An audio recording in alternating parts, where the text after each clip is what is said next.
Hello. तर मला वाटतं आपल्यामधून 90% लोकांना ना संध्याकाळ झाली नाही की काहीतरी चटरम-पटरम पाहिजे असते खायला, नाही का?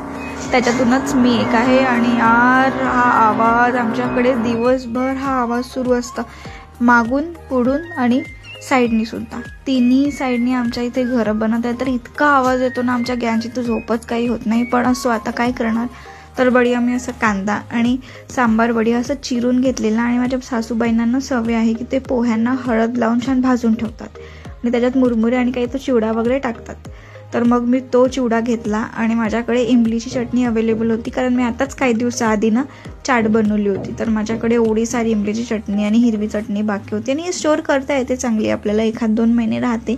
जर तुम्ही त्याच्यात काही भलत्या गोष्टी टाकायला नाही तर ती छान राहते. तर मस्त मग मी अशी फ्रीजमध्ये स्टोअर करून ठेवते.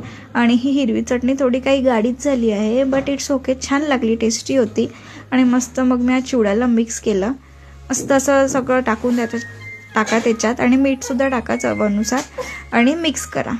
आणि मग त्याच्यावरून बढिया अशी वरतून ना शेव टाका, बारीक शेव टाका, खूप सारे टाका बारीक शेव, बरं मस्त लागेल. असं मी मस्त माझं हा भेळ एन्जॉय करते. आणि तुम्ही पण असं करून बघा, तुमच्या इथे छान वाटेल. चलो बाय.